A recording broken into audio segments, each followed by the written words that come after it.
Mohan Das Karamchand Gandhi October 1869 గుజరాత్లోని pour బందర్లో జన్మించారు. అతని తండ్రి కరంచంద్ గాంధీ పోర్ బందర్ ప్రాంతానికి ముఖ్యమంత్రిగా పనిచేసేవారు. తల్లి పుట్లీబాయి మతపరమైన వ్యక్తి. గాంధీ తన మెట్రిక్యులేషన్ పూర్తి చేసి న్యాయశాస్త్రం చదవడానికి 1888లో లండన్ వెళ్లారు. 1893లో గాంధీ దక్షిణాఫ్రికాకు వెళ్లారు.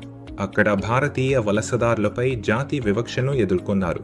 అహింసాత్మక నిరసనల ద్వారా వారి హక్కుల కోసం పోరాడారు. సత్యాగ్రహం అనే భావనను అభివృద్ధి చేశారు. గోపాలకృష్ణ గోఖలే ఆహ్వానం మేరకు 1915లో గాంధీ భారతదేశానికి తిరిగి వచ్చారు. చంపారన్ సత్యాగ్రహం, ఖేడా సత్యాగ్రహం వంటి ఉద్యమాలతో రైతుల సమస్యలను పరిష్కరించారు.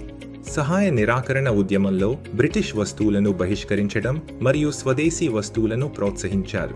1930లో ఉప్పు సత్యాగ్రహంలో బ్రిటిష్ ఉప్పు చట్టాలను ధిక్కరిస్తూ 400 కిలోమీటర్ల పాదయాత్ర చేశారు. 1942లో క్విక్ ఇండియా ఉద్యమం భారతదేశం నుండి బ్రిటిష్ వారిని వెంటనే తొలగించాలని డిమాండ్ చేశారు. గాంధీ అహింసా మార్గాల ద్వారా భారతదేశానికి స్వాతంత్ర్యం తీసుకురావడానికి కృషి చేశారు. జనవరి 1948 నాథూరాం గాడ్సే చేతిలో గాంధీ హత్యకు గురయ్యారు. సత్యం మరియు అహింస అనే ఆయన సిద్ధాంతాలు ప్రపంచవ్యాప్తంగా స్ఫూర్తినిచ్చాయి.